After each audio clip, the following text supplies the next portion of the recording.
Сәлем құрметті көрермен. Бүгінгі видеомызда біз бейне ойындар әлеміне үлкен экранға сәтті өткен шытырман оқиға мен фантастикаға толы тарихи фантастикалық эпосқа арнаймыз. Бұл Парсы ханзадасы уақыт құмы фильмі. Бұл фильм 2010 жылы жарық көрді және Джордан Мехнер жасаған әйгілі бейне ойындар сериясының әсіресе 2003 жылғы аттас ойын желісі бойынша түсірілген. Фильм Парсының мистикалық әлеміне енуге, уақытты артқа қайтара алатын сиқырлы қанжардың құпиясын ашуға және әлемді құтқаруға арналған.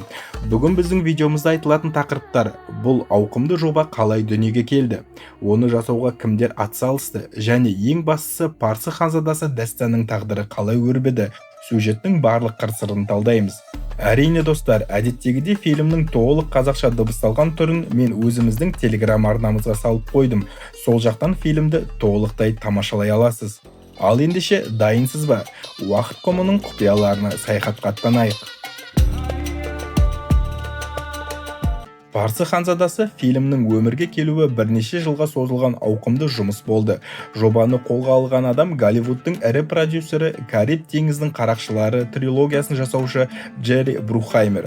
Ол бейне ойынның әлеуетін көріп, оны Кариб теңізінің қарақшылары сияқты эпикалық шытырман оқиғалы франшизаға айналдыруды көздеді.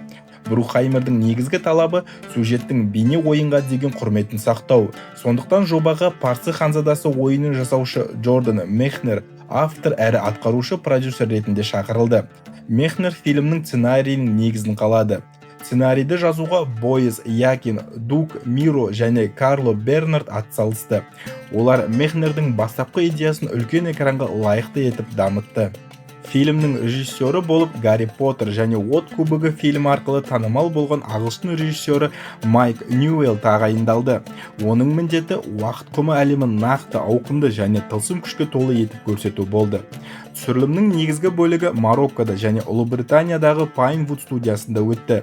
Марокконың табиғи ландшафттары, Парсының құмды шөлдері мен көне қалаларының атмосферасын толық жеткізуге мүмкіндік берді. Фильмнің декорациялары мен костюмдері өте үлкен ауқымда жасалып, шығыс эстетикасы мен эпикалық фантастиканың керемет үйлесімін көрсетті. Фильмнің табысты болуына актерлік құрамның да үлесі зор. Ханзада дастан рөлін америкалық актер Джейк Джилленхол ойнады.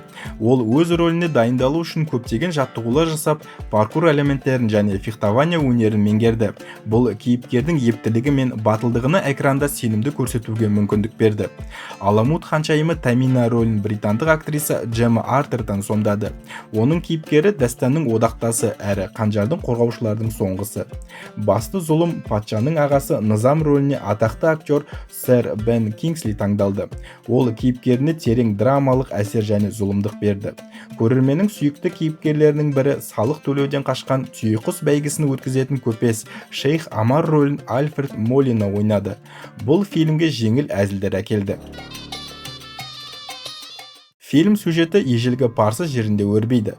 Басты кейіпкер дастан кедей көше баласы, бірақ батылдығы мен адалдығы үшін Парсы патшасы Шараман оны асырап алып, өзінің 3 ұлының бірі етеді.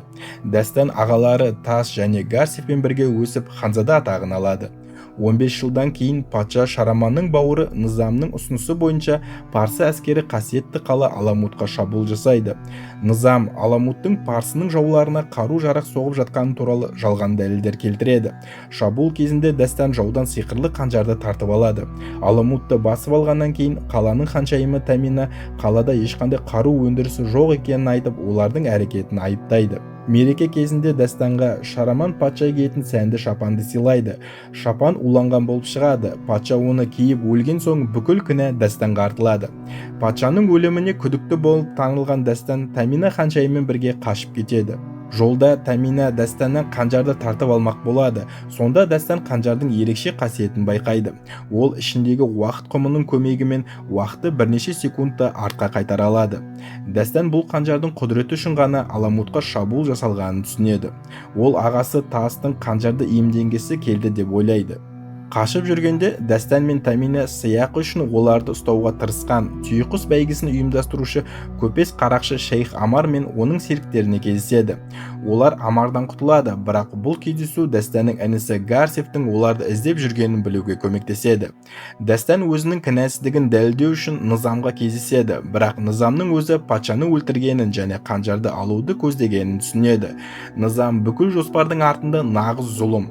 Ол қанжарды үлкен уақыт құмы ыдысына енгізіп, уақытты балалық шағына дейін толық артқа қайтарып, Шараманды құтқармай өзі патша болуды жоспарлайды. Низам Дастан мен Таминаға Шараманды қағып өлтірген арнайы қанішерлер, ассасиндерді жібереді. Дастан, Тамина және шейх Амардың сенімді серігі Сесо бірігіп, қанжарды қайтарып алу үшін Аламутқа оралады. Ассасиндермен болған шайқаста Гарсиф қаза табады. Ақыры Дастан қанжардың күшін тасқа көрсетіп, оның патшаны өлтірмегеніне және Низамның опасыздығына көз жеткізеді. Низам уақыт құмы сақталған жасырын жерге барады. Бұл орынды күзеткен Тамина қанжарды ыдысқа енгізудің соңы әлемді жойып жіберетінін түсіндіреді. Соңғы шайқас басталады. Сесо қанжарды Дастанға жеткізу үшін өзін құрбан етеді. Низам қанжарды ыдысқа батырып үлгереді, бірақ Дастан оған кедергі жасайды. Шайқас барысында Тамина құмды тоқтатуға тырысып қаза табады.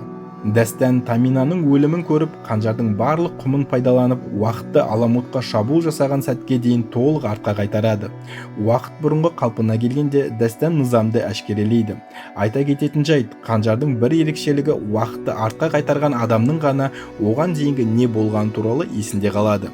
Ол тас ханзадаға қанжардың ішіндегі құмды көрсетіп, Низамның опасыздық жасағанын дәлелдейді. Низам ашу үстінде Дастанға шабуыл жасайды, бірақ Тас пен Гарсиф оны тоқтатып, Низамды өлтіреді. Оқиға соңында Дастан ханшайым Таминаға қанжарды сыйлық ретінде ұсынып, Аламутты алған үшін кешірім сұрайды. Тамина Дастанды батыл, адал жан ретінде танып, оған сене бастайды. Олардың арасындағы романтикалық қарым-қатынас жаңадан басталады. Екі мемлекет одақтас болып, уақыт құмының құпиясы сенімді қорғауда қалады. Парсы ханзадасы уақыт құмы фильмі Голливудтың ірі студиясы Disney және Джерри Брукхаймс Films үшін бейне ойынды экрандаудың үлкен жобасы болды. Фильм көркемдік тұрғыдан өте әдемі шықты. Ауқымды экшн сценалар, әсіресе паркур элементтерін қолданған Дастанның трюктері көрермендерді таңғалдырды. Уақытты кері қайтарудың визуалды эффектілері де өз заманы үшін жоғары деңгейде орындалған. Кейбір сыншылар фильмнің сюжетінің біраз жеңілдеу екенін айтқанымен, ол шытырман оқиға, фантастика және романтиканы қамтитын, көңілді көтеретін жанрдың үздік үлгісі болып қала береді. Ол өзінің 200 миллиондық бюджетін жауып, жаһандық прокатта табысты болды. Алайда Кариб теңізінің қарақшылары сияқты франшизаға айнала алмады.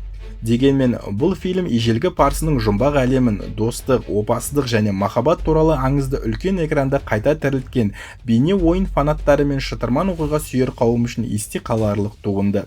Осымен Парсы ханзадасы уақыт құмы туралы баяндамамыз аяқталды. Назарларыңызға үлкен рахмет. Егер видео ұнаса, арнаға қолдау көрсетуді ұмытпаңыз. Лайк басып, кез келген комментарий жазсаңыз болады. Ол маған ары қарай видео шығаруға шабыт береді. Сіздермен бірге болған Киношоу кезі, келесі кездескенше.